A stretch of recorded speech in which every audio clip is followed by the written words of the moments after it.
Cara, eu tava vendo um comentário que define muito como é que o brasileiro pensa a respeito de vitória e derrota, né? Como é que ele divide as coisas. Eu falo brasileiro porque eu acho que a gente tem muito esse estigma. Era uma publicação enaltecendo o Zagallo, seus 4 títulos mundiais, contando as suas conquistas como jogador e treinador. E ele faz parte de um seleto grupo que ele, inclusive, encabeçou. Ele foi o primeiro na história do futebol a ser campeão como jogador e como técnico. E aí o primeiro comentário que apareceu: se não tivesse sido tão teimoso em 1998, teria 5 títulos mundiais. E obviamente tinha um comentário, né, abaixo que dizia a resposta assim que tem que ser padrão para esse tipo de coisa. Essa mesma teimosia levou Zagallo ao topo por 4 vezes, como jogador, como técnico e também como auxiliar técnico em 1994. Eu acho curioso como aqui no Brasil as pessoas acham que as nossas qualidades elas não estão atreladas aos nossos defeitos. Como se a nossa característica, a gente tivesse que filtrar, agora vamos ficar só com a nossa característica boa. E, cara, ninguém é perfeito. E a gente tem essa ideia, né, cara, por conta da massividade dessa venda, de como o atleta é visto, como o treinador é visto, como a figura desportiva é vista como um super-herói. É como se ela não pudesse errar, ela fosse proibida de errar. E depois da partida de Zagallo, 4 títulos mundiais, fazendo gol em final de Copa do Mundo, sendo campeão em 1970 como treinador, depois como auxiliar. O primeiro comentário de uma pessoa é lembrando da única derrota desse cara em finais. Mas se não fosse tão teimoso, caramba, cara.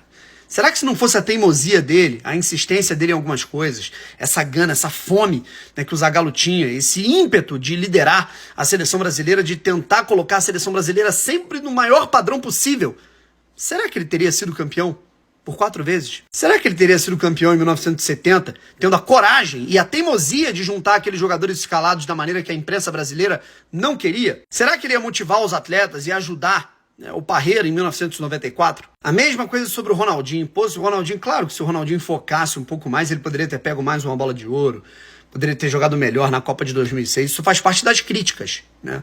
Mas, cara, impressionante, o Ronaldinho era um vagabundo. Cara, é a irreverência dele. O futebol moleque tem a ver também, né, com esse jeito dele, cara, de cara, querer brincar, se divertir com o futebol. E a partir do momento que o futebol não foi mais tão divertido assim pra ele, ele deu uma definhada. Então eu fico impressionado, né, com essa cabeça, com como é que pensam as pessoas. Inclusive, a Copa de 98, que é considerada uma grande falha por muita gente, do Zagallo, enfim, ela fez com que o Zagallo, aquela derrota, né, aquele segundo lugar, mesmo que tenha sido uma medalha de prata, aquela derrota fez com que o Zagallo ele fosse reverenciado, aplaudido em território francês, aplaudido pelos europeus.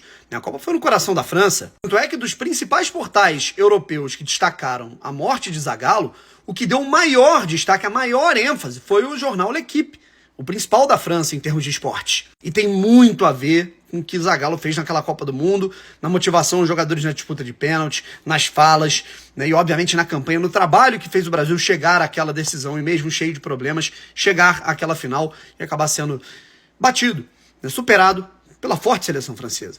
Então assim, cara, é bom pra gente entender como que as pessoas elas lidam, né, com vitória e derrota, vilão, herói, fracassado, vitorioso. E não é assim.